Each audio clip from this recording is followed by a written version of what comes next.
Alors, Samy, nous retrouvons Telehouse, à l'occasion de la journée du data center 2023. Donc, Telehouse a souhaité mettre en avant les interconnexions. C'est intéressant parce que c'est un des axes prioritaires du groupe, et c'est un axe important dans les data centers.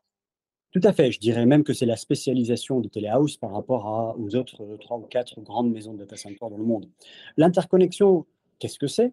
C'est la possibilité de 2 acteurs, un acteur A et un acteur B, d'échanger des flux de données sans interruption et de la manière la plus rapide, de bande passante, et la plus sécurisée possible. Et bien entendu, la plus effective d'un point de vue économique. C'est finalement toute l'architecture de data center que construit Telehouse partout dans le monde, qui est pensée autour de cette problématique. C'est-à-dire que, contrairement à des maisons qui sont un petit peu plus spécialisées dans l'immobilier, nous ne regardons pas d'abord les terrains, l'énergie, etc. Nous regardons d'abord la carte des télécoms, par où passent les fibres, où se font les interconnexions, où sont ce qu'on appelle les plateformes ou les hubs de réseaux télécoms partout dans le monde. Et c'est là où on va cibler l'endroit où on va construire un data center. Ce qui fait que notre approche métier va d'abord commencer par les télécoms avant d'arriver aux métiers classiques du data center, qui sont bien sûr la climatisation, l'électricité, le courant faible, le courant fort, etc. Et cette approche-là est structurante de notre point de vue. Pourquoi? Parce que finalement, il est aussi important, la création de données ou leur stockage est aussi importante que leur transit. C'est un petit peu, moi je donne souvent l'analogie alimentaire. C'est aussi important de fabriquer des fruits et des légumes que de les faire transiter, de les faire arriver dans un plat chez le consommateur. Et donc toute la chaîne de valeur est à importance égale. Celle qu'on a choisie, nous, Telehouse, c'est celle de faire arriver finalement le contenu, plutôt les plats numériques, chez le consommateur final, donc ce qu'on appelle la partie transit, la partie connectivité. Et pour cela, il faut avoir une expertise dans ce métier-là spécifiquement, en plus du métier de data center qui est en soutien du métier de connectivité. Je ferai une remarque, il y a 2 types de connectivité. Il y a la connectivité vers l'extérieur et vous êtes également connecté au hub, hein, comme tu l'as cité, aux grands câbles sous-marins, aux grands câbles terrestres, hein, il faut le rappeler également.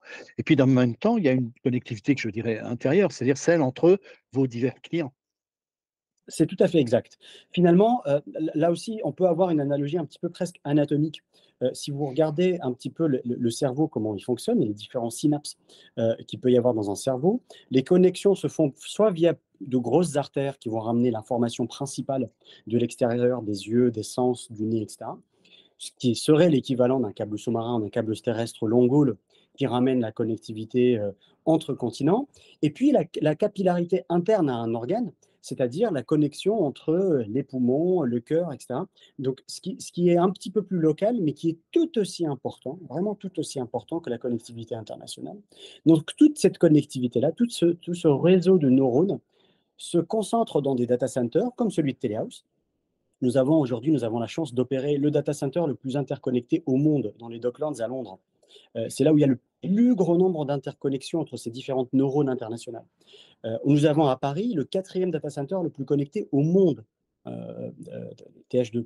Et donc ces hubs-là, finalement, ne se font pas uniquement par les câbles sous-marins et les câbles terrestres de Langoule, ils se font également en allant chercher les petits villages, les petits hameaux partout sur le territoire, qui finalement ont également besoin de la connectivité transatlantique. Donc ce mix-là, c'est un métier.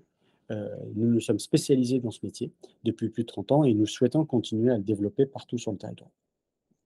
Terminons peut-être en évoquant cet aspect métier.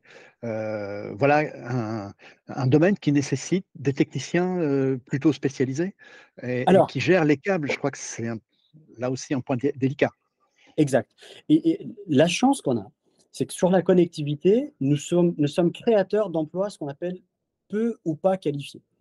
C'est-à-dire que nous pouvons prendre n'importe quel jeune, de n'importe quel background académique ou pas, et en faire un très bon technicien de fibre optique, un très bon technicien de connectivité.